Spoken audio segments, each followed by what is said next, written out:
Assalamualaikum warahmatullahi wabarakatuh. Selamat datang di perkuliahan online kali ini. Kita akan membahas analisis kebutuhan perangkat lunak. Rencana kegiatan pembelajaran mingguan, capaian pembelajaran pertemuan, mahasiswa mengetahui tujuan dan lingkup perkuliahan memahami tentang analisis kebutuhan perangkat lunak. Kemampuan akhir capaian pembelajaran memahami tentang analisis kebutuhan perangkat lunak. Materi pembelajaran, kebutuhan atau requirement, tahap analisis kebutuhan perangkat lunak, kriteria penilaian, pemahaman mengenai analisis kebutuhan perangkat lunak. Analisis sistem adalah suatu kegiatan untuk melihat sistem yang sudah berjalan, melihat bagaimana bagian mana yang bagus dan tidak bagus, dan kemudian mendokumentasikan kebutuhan yang dipenuhi dalam sistem yang baru. Analisis dan desain sering dilakukan bersama-sama karena banyak kasus di mana user sering kesulitan dan mendefinisikan kebutuhan. Jadi akan lebih mudah mendefinisikan kebutuhan jika melihat gambar rancangan sistem yang baru, khususnya rancangan antarmuka. Teknik pengumpulan data. Hal pertama yang dilakukan dalam analisis sistem adalah melakukan pengumpulan data dengan teknik wawancara, observasi, kuesioner. Keuntungan pengumpulan data menggunakan teknik wawancara lebih mudah dalam menggali bagian sistem mana yang dianggap baik dan bagian mana yang dianggap kurang baik. Jika ada bagian tertentu yang perlu digali lebih dalam, maka langsung ditanyakan kepada narasumber. Dapat menggali kebutuhan user secara lebih bebas. User dapat mengungkapkan kebutuhannya secara lebih bebas. Kelemahan pengumpulan data menggunakan teknik wawancara. Wawancara akan sulit dilakukan jika narasumber kurang dapat mengungkapkan kebutuhannya. Pertanyaan dapat menjadi tidak terarah, terlalu fokus pada hal-hal tertentu dan mengabaikan bagian lainnya. Panduan dalam melakukan kegiatan wawancara agar memperoleh data yang diharapkan. Buat jadwal wawancara dengan narasumber dan beritahukan maksud dan tujuan wawancara. Buat panduan wawancara yang akan dijadikan arahan pertanyaan dapat fokus kepada hal-hal yang dibutuhkan. Gunakan pertanyaan yang jelas dan mudah dipahami. Penggalian data mengenai kelebihan dan kekurangan sistem yang sedang berjalan sebelumnya. Lakukan improvisasi dengan mencoba menggali bagian-bagian tertentu yang terpenting. Lakukan pencatatan dari hasil wawancara. Keuntungan pengumpulan data menggunakan teknik observasi, analisis dapat melihat langsung bagaimana sistem lama berjalan. Mampu menghasilkan gambaran lebih baik jika dibandingkan dengan teknik lainnya. Kelemahan pengumpulan data menggunakan teknik observasi membutuhkan waktu lama karena jika observasi waktunya sangat terbatas, maka gambaran sistem secara keseluruhan akan sulit diperoleh. Orang-orang yang sedang diamati biasanya perilakunya akan berbeda dengan perilaku sehari-hari, cenderung lebih berusaha terlihat lebih baik. Dapat mengganggu pekerjaan orang-orang yang pada bagian yang sedang diamati. Petunjuk melakukan observasi, tentukan hal-hal yang apa saja yang akan diobservasi agar kegiatan observasi menghasilkan sesuatu yang diharapkan. Minta izin kepada yang berwenang bagian yang akan diobservasi. Berusaha agar tidak mengganggu pekerjaan orang lain. Keuntungan pengumpulan data menggunakan teknik kuesioner hasilnya lebih objektif karena kuesioner dapat dilakukan kepada banyak orang sekaligus dan waktunya lebih singkat. Kelemahan pengumpulan data menggunakan teknik kuesioner, responden cenderung malas untuk mengisi kuesioner, sulit untuk membuat pertanyaan yang singkat, jelas, dan mudah dipahami. Ini adalah contoh kuesioner mengenai e-soil dalam mengidentifikasi warna tanah dan web informasi untuk spasial sawah dan kesuburan tanah, di mana di sini menggunakan skala Likert ada sangat setuju, setuju, ragu-ragu, tidak setuju, dan sangat tidak setuju. Ada pertanyaan untuk tanah usaha tani dan teknologi informasi. Cara kuesioner agar dapat menghasilkan data yang baik, yang pertama hindari pertanyaan isian, lebih baik pilihan ganda karena responden biasanya malas untuk menulis banyak dan jika responden menuliskan sesuatu seringkali susah untuk dipahami. Buat pertanyaan yang tidak terlalu banyak, buat pertanyaan yang singkat, padat, dan jelas. Kebutuhan atau requirement dikumpulkan dengan wawancara, observasi, kuesioner, atau gabungan dari ketiga hal tersebut dikelompokkan menjadi beberapa kategori. Functional requirement, development requirement, deployment requirement, performance requirement, documentation requirement, support requirement, miscellaneous requirement. Functional requirement, kebutuhan yang terkait dengan fungsi produk, misalkan sistem informasi harus mampu mencetak laporan, sistem informasi harus mampu menampilkan grafik, dan lain-lain. Development requirement, kebutuhan yang terkait tool untuk pengembangan sistem informasi baik perangkat keras maupun perangkat lunak, misalkan sistem informasi dikembangkan dengan menggunakan alat bantu Eclipse untuk pengembangan dan Star UML untuk pemodelan.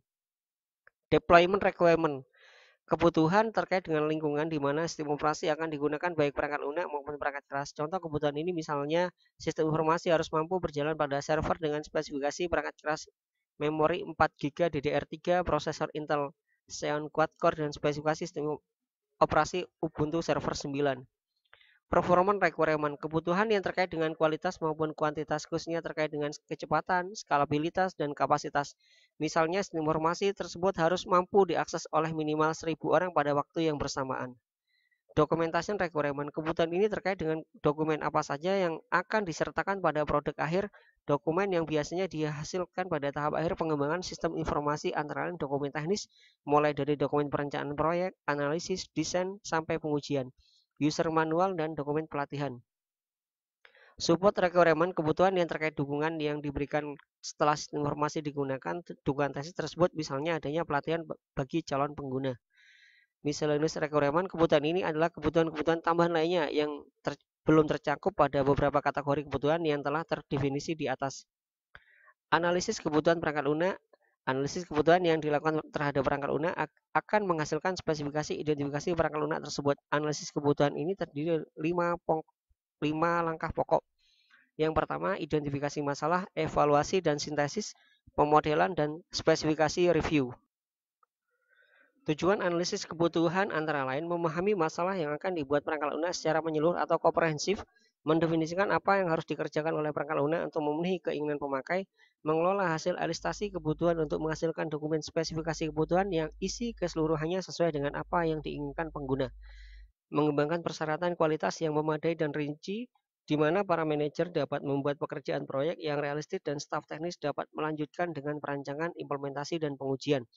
Membangun pemahaman tentang karakteristik, ranah permasalahan, dan sekumpulan kebutuhan untuk menemukan solusi. Tahapan analisis kebutuhan.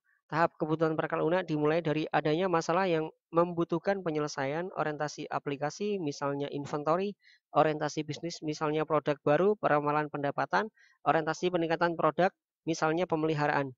Munculnya ide untuk membuat sebuah perangkat lunak baru. Tahap kebutuhan berakhir apabila deskripsi lengkap dari perilaku eksternal perangkat lunak yang akan dibangun sudah didapat, termasuk dokumentasi seluruh antarmuka perangkat lunak dengan lingkungannya, perangkat keras perangkat lunak lain pemakai yang dicatat dalam spesifikasi kebutuhan perangkat lunak. Pekerjaan analisis kebutuhan secara teknis, pelaksanaan pekerjaan analisis kebutuhan perangkat lunak pada dasarnya terdiri dari urutan aktivitas, mempelajari dan memahami persoalan, mengidentifikasi kebutuhan pemakai, mendefinisikan kebutuhan perangkat lunak, membuat dokumen spesifikasi kebutuhan, mengkaji ulang atau review kebutuhan. Mempelajari dan memahami masalah. Pada tahap ini masalah yang dibangun pada perangkat lunak dipelajari sehingga dapat ditentukan siapa pemakai yang akan menggunakan perangkat lunak, di mana perangkat lunak akan digunakan, pekerjaan apa dari pemakai yang akan dibantu oleh perangkat lunak, dan dari dan sampai mana cakupan pekerjaan tersebut dan bagaimana mekanisme pelaksanaannya. Apa yang menjadi kendala atau keterbatasannya dilihat dari sisi teknologi yang akan digunakan atau dari sisi hukum dan standar.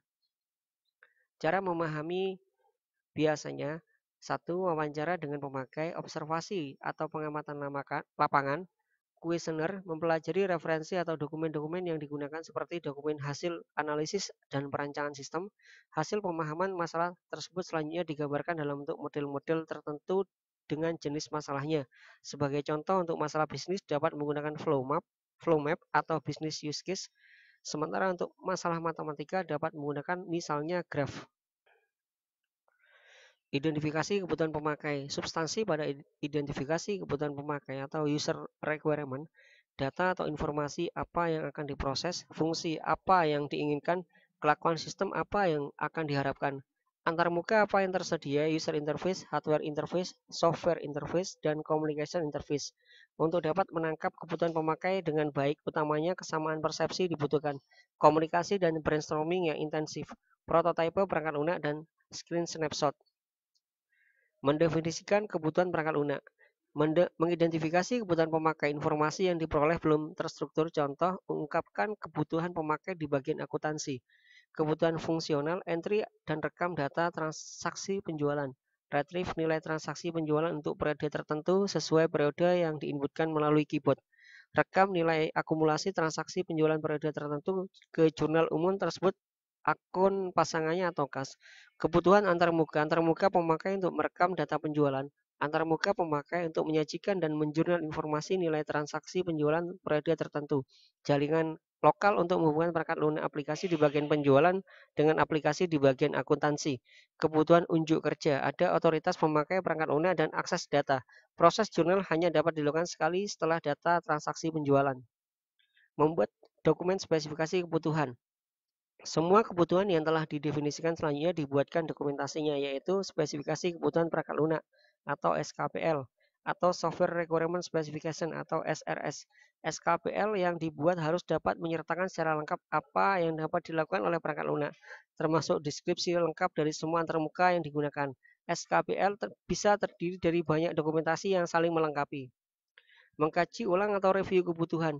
Proses untuk memeriksa atau validasi SKPL apakah sudah konsisten, lengkap, dan sesuai dengan apa yang diinginkan pemakai. Proses ini mungkin dilakukan lebih dari satu kali dan seringkali muncul kebutuhan-kebutuhan baru dari pemakai. Untuk itu diperlukan negosiasi antara pihak pengembang dengan pemakai sesuai prinsip win-win solution sampai kebutuhan tersebut dapat disepakati oleh kedua belah pihak. Ini adalah referensi yang ada pada pertemuan kali ini berasal dari Usairi, Sukamto, Liana.